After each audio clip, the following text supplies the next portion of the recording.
How could they think I was a part of it? Did I laugh? Did I join in? Just stood there watching like a teacher. That's how they think of me, too. Teacher. Legendary soldier. Not one of them. Not someone that you can embrace and whisper salam in his ear. That only lasted while Ender still seemed a victim, still seemed vulnerable. Now he was the master soldier, and he was completely, utterly alone. Feel sorry for yourself, Ender. He typed the words on his desk as he lay on his bunk. Poor Ender. Then he laughed at himself and cleared away the words. Not a boy or girl in this school wouldn't be glad to trade places with me. He called up the fantasy game. He walked as he often did through the village that the dwarves had built in the hill made by the giant's corpse. It was easy to build sturdy walls, with the ribs already curved just right, just enough space between them to leave windows. The whole corpse was cut into apartments, opening into the path down the giant's spine. The public amphitheater was carved into the pelvic bowl. The common herd of ponies was pastured between the giant's legs. Ender was never sure what the dwarves were doing as they went about their business, but they left him alone as he picked his way through the village, and in return he did them no harm either. He vaulted the pelvic bone at the base of the public square, and walked through the pasture. The ponies shied away from him. He did not pursue them. Ender did not understand how the game functioned anymore. In the old days, before he had first gone to the end of the world, everything was combat and puzzles to solve. Defeat the enemy before he kills you, or figure out how to get past the obstacle. Now though, no one attacked. There was no war, and wherever he went, there was no obstacle at all, except, of course, in the room in the castle at the end of the world. It was one dangerous place left. And Ender, however often he vowed he would not, always went back there, always killed the snake, always looked his brother in the face, and always, no matter what he did next, died. It was no different this time. He tried to use his knife on the table to pry through the mortar and pull out a stone from the wall.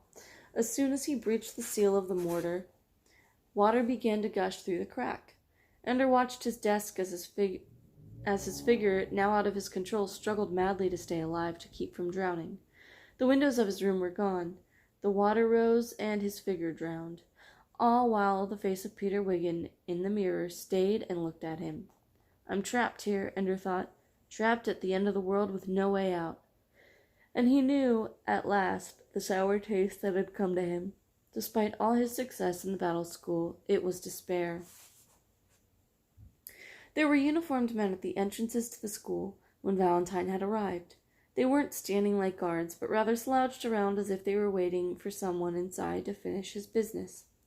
They wore the uniforms of the IF Marines, the same uniform that everyone saw in bloody combat on the videos.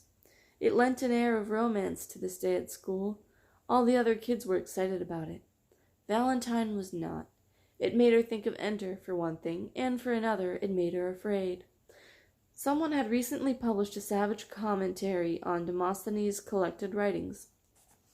The commentary, and therefore her work, had been discussed in the open conference of the International Relations Net, with some of the most important people of the day attacking and defending Demosthenes. What worried her most was the comment of an Englishman. Whether he likes it or not, Demosthenes cannot remain incognito forever. He has outraged too many wise men and pleased too many fools to hide behind his too appropriate pseudonym much longer. Either he will unmask himself in order to assume leadership of the forces of stupidity he has marshaled, or his enemies will unmask him in order to better understand the disease that has produced such a warped and twisted mind. Peter had been delighted, but then he would be. Valentine was afraid that enough powerful people had been annoyed by the vicious persona of Demosthenes that she would indeed be tracked down. The IF could do it, even if the American government was constitutionally bound not to. And here were IF troops gathered at Western Guilford Middle School, of all places. Not exactly the regular recruiting grounds for the IF Marines. So she was not surprised to find a message marching around her desk as soon as she logged in. Please log off and go to Dr. Linberry's office at once.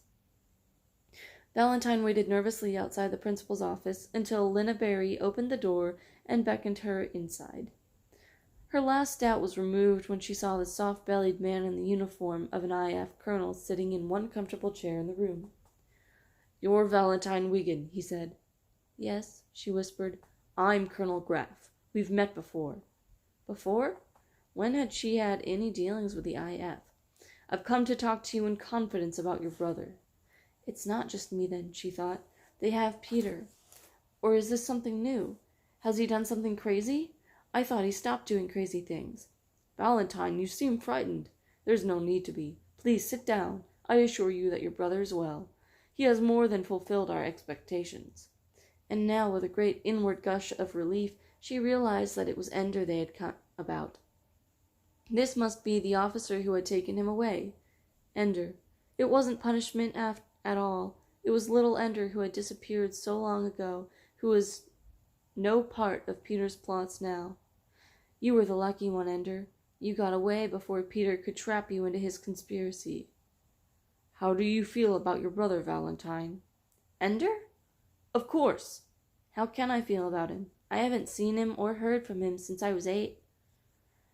"Dr. Linbury, will you excuse us?" Linbury was annoyed. "On second thought, Linbury, I think Valentine and I will have a much more productive conversation if we walk outside, away from the recording devices that your assistant principal has placed in this room." It was the first time Valentine had seen Dr. Linbury speechless. Colonel Graff lifted a picture out from the wall and peeled a sound-sensitive membrane from the wall, along with its small broadcast unit. "Cheap," said Graff, "but effective. I thought you knew." Linbury took the device and sat down heavily at her desk. Graff led Valentine outside. They walked out into the football field. The soldiers followed at a discreet distance. They split up and formed a large circle to guide them from the widest possible perimeter. "Valentine, we need your help for Ender." "What kind of help?" "We aren't even sure of that.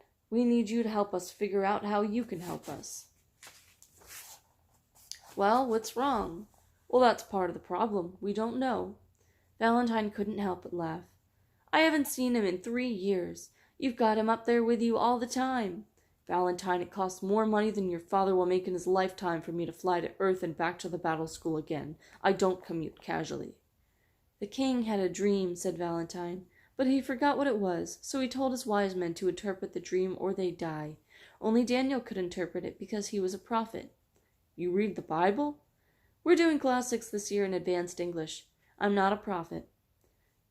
"I wish I could tell you everything about Ender's situation, but it would take hours, maybe days, and afterward I'd have to put you in protective confinement because so much of it is strictly confidential. So let's see what we can do with limited information. There's a game that our students play with the computer." And he told her about the end of the world and the closed room and the picture of Peter in the mirror. It's the computer that puts the picture there, not Ender. Why not ask the computer?" "The computer doesn't know." "I'm supposed to know?" "This is the second time Ender's been with us that he's taken the game to a dead end, to a game that seems to have no solution." "Did he solve the first one?" "Eventually." "Then give him time. He'll probably solve this one." "I'm not sure. Valentine, your brother, is a very unhappy little boy." "Why?" "I don't know." "You don't know much, do you?" Valentine thought for a moment that the man might get angry. Instead, though, he decided to laugh. "No, not much, Valentine. Why would Ender keep seeing your brother Peter in the mirror?" "He shouldn't. It's stupid." "Why is it stupid?" "Because if there's ever anybody who was the opposite of Ender, it's Peter." "How?"